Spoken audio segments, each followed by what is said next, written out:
Hello and welcome to today's live. I am Tara, Christian Wave homeschool mom of 10, almost 11 children. My goodness, this Friday it's going to be 8 weeks and counting.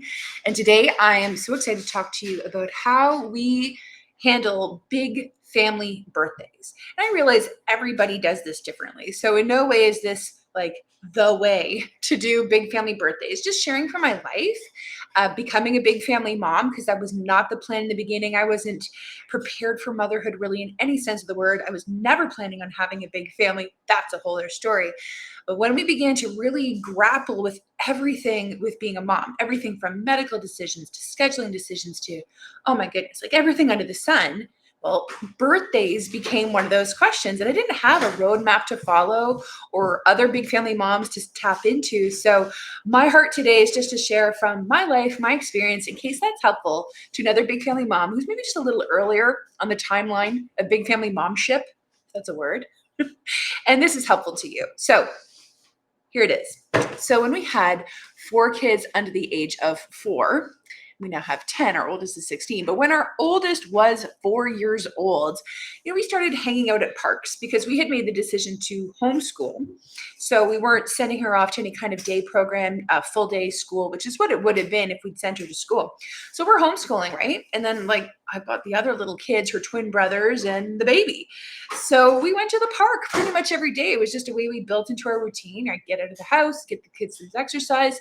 And of course, there's like 1 or 2 other moms who start to show up regularly at the park in the suburban neighborhood I was living in at the time. So of course, moms do what moms do, right? You start to talk because you're like, hey, another adult. Anybody will do, right? Take the crumbs.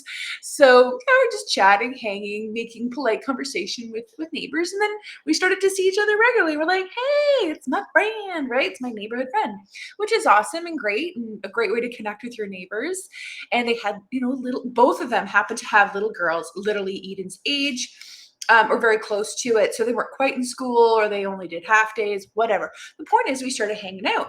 And then what happens next? Well, birthdays roll along. So, I don't know who was first, but somebody invited somebody to their house to come for their little birthday. And of course, as moms, we're all so excited because our little girls are growing up. And I have fond memories growing up of birthday parties. And it was such a big deal because I went to public school to be invited to someone's birthday party. It was very coveted. It was really, for me, a sign of like social acceptance. And when you didn't get invited to a birthday party and like every other girl in the class did, you kind of knew what it meant. So, there's all kinds of baggage associated to the acceptance and rejections of birthday parties. So to have my little girl, my firstborn daughter, be invited to someone's birthday party was special on many levels. And then, her birthday rolls along. So we're doing birthday parties. But here's what happened. They got older, right? Then the 5-year-old birthday and the 6-year-old birthday happened. And I began to get uncomfortable. And I was like, why? Seriously, God? Seriously? Why am I getting uncomfortable with this? This should be something I'm perfectly comfortable with. And I've talked about this before, like as a Christian mom, as a first generation Christian, we were figuring out not only this motherhood stuff, but walking out our Christian faith as well in a way that was authentic and was growing with our understanding of scripture. And I was starting to experience a lot of what I call set apartness. So there would be things like I've talked about last week, Halloween, that we chose to do it one way when other people might have done it another way. And of course, you get all kinds of opinions and concerns and other people's opinions, especially the in-laws and your own parents. So anytime I would encounter one of these, like, oh no, am I going to do this differently than other people? It would bring up all of my stuff.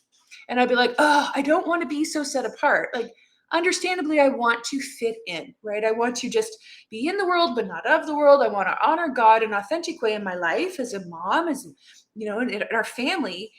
And yet I'd rub up against my own stuff when stuff like this would come up. And I was just kind of whining on the inside when this stuff would come up. Though I knew in my heart of hearts, kind of like taking a bath, it's going to be good, but I can tend to be whiny about it in the process, just being totally transparent.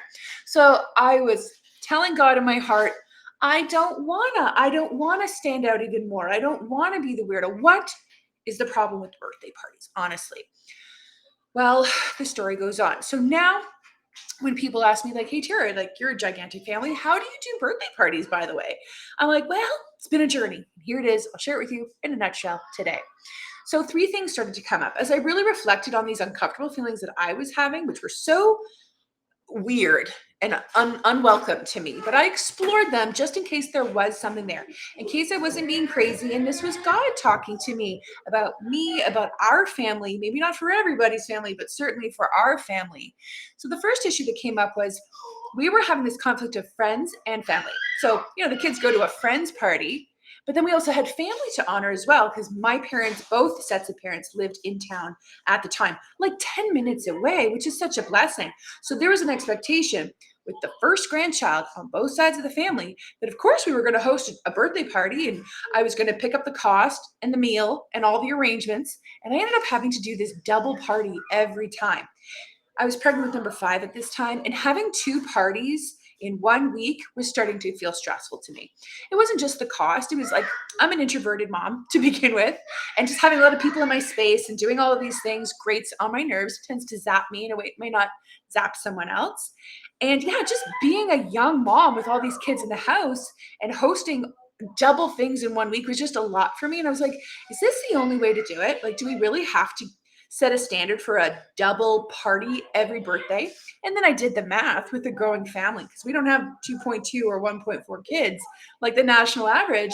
I was like, this isn't going to be sustainable. I have no emotional interest in doing double parties, a friend's party and a family party. And they always had to be on the weekend now because of other people's schedule. I could do a midweek thing because of homeschooling, but they couldn't. So it was just like this crammed weekend. That was issue number. It was like, okay, I could probably accept that, but wait, there's more. Issue number 2 was, and I hinted at, was the cost. But it wasn't the cost of the party, like in terms of the food. Just a second. People are being very noisy in the living room. Hey, Bo and Malachi, are you guys in the living room?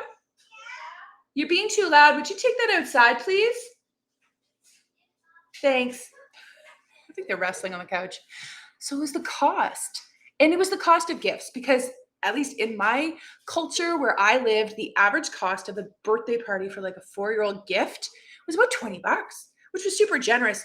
These other families were double income families living in a pretty well-to-do neighborhood.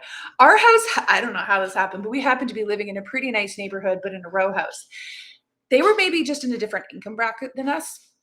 There it was, but 20 bucks a kid. And I started doing the math of all my kids, of all the birthday parties, and where this is all going to go. I wasn't really comfortable with making that a budget line in our already lean budget at the time. And I was like, okay. But again, it wasn't the game changer. It wasn't the tipper. It was just put it on the pile as I began to explore, why am I uncomfortable with this? The third one, and this was the clincher for me, that really opened up my eyes and helped me see more clearly why I was so uncomfortable with this and why we chose to do it differently, which I'll tell you about in a moment. The third was what I call the direction. Like, where is this all going? Just kind of explored down the line a little bit. And it became clear when my daughter was 7. We're living in a different neighborhood now, which I've talked about before, a bit of a rougher neighborhood. We downgraded to save money and move towards purchasing our own home and saving. So in this different neighborhood, new friends, you start to socialize with your neighbors. And as a Christian, it's important to me to be salt and light in the world and engage with my neighbors in a very authentic, relatable, organic way. So we get invited literally to the neighbors across the way to a birthday party, and my daughter's there. And I decided just to slip in and just like check it out, because the birthdays were getting, well, the girls were growing up, and these girls all went to public school. And I could see they were changing. They were not like the 4-year-olds I knew at the park before public school. By the time they hit grade 1, I started to see changes in attitude, in sassiness, in brazenness, in flirting, quite frankly, with my sons. And I was a little concerned about this behavior. Not shocked, but concerned, just keeping my eyes wide open. And I would do a lot more supervised play when the kids were just at the neighborhood park together, just being real. And then the 7-year-old birthday comes. I think the little girl was turning 8, so even was a little younger.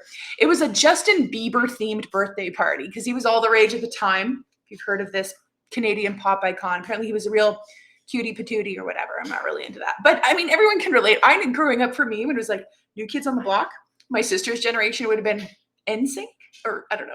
No, something like that. The boy band and the gaga, crazy idolatry that can come out of lusting after this male pop figure. So yeah, they had a life-size cutout of Justin Bieber in the living room, and Justin Bieber streamers, Justin Bieber plates, Justin Bieber napkins and cups, and the whole 9 yards. And the mom was there alone. Her partner wasn't there that day, and she was a little overwhelmed. So my auspices, my cover was like, hey, I'll stick around and help you out. Oh, it's a fine. My husband's at home. It's a Saturday. I'll just hang out and help you out. But really, I was staying there because as soon as I walked in the door, all my mom alarm bells went off. And I was like, Tara, don't leave. And it would have been really weird to just take my daughter and like book it, right? So I was like, I'm just going to stay and check it out. And I'm glad I did because, again, this isn't everybody, but this was my experience. They had like a kissing contest with Justin Bieber. And my daughter totally sat it out. And I was like, you didn't come over here, come over here. No, we're not doing this, honey. Just, it's okay. The girls are going to do that. They're going to do that, but we're not going to do that. We don't kiss boys that are not our husbands. Quick little insert of just, oh my gosh. I was not comfortable with this. And yeah, we left pretty quickly as soon as like the cake was cut. And my daughter had a fun time and it didn't derail her entire like moral purity or anything, but it was quite a good conversation to have afterwards.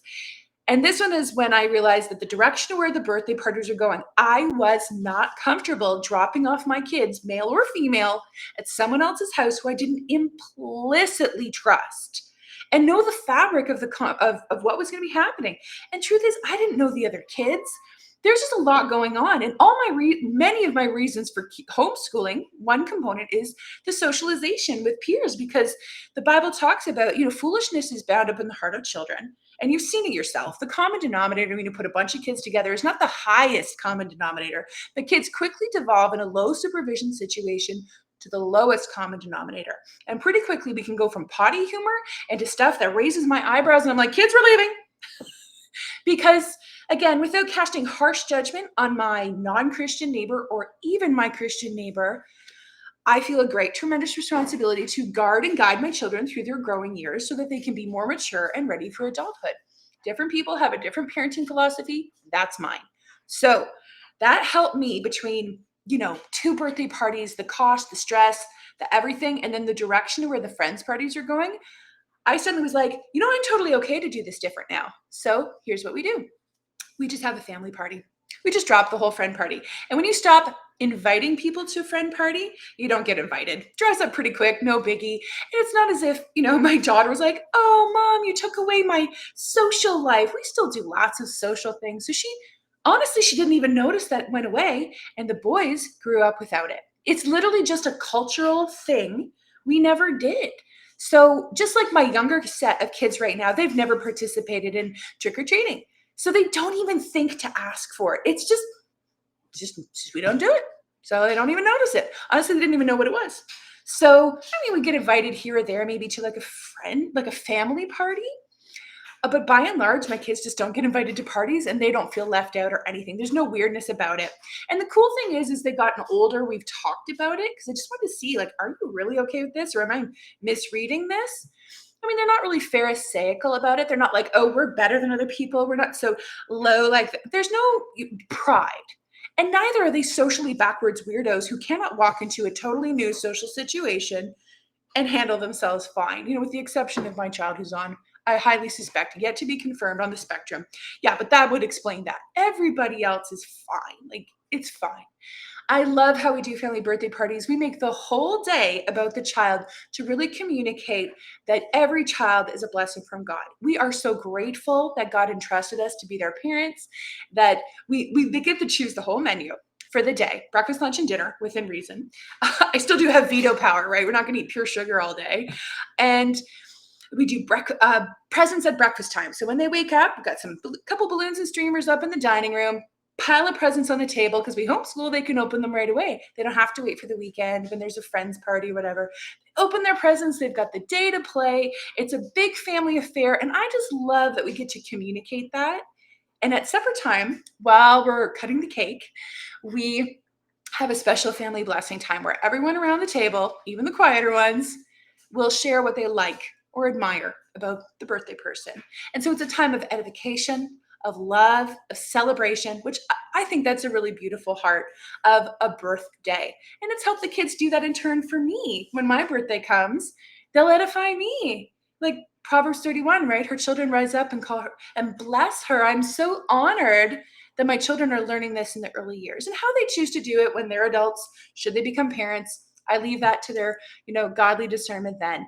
I'm just really grateful that we made the break because it was such a load off. I don't feel any pressure anymore to conform to the pattern of how many people in the world do birthdays.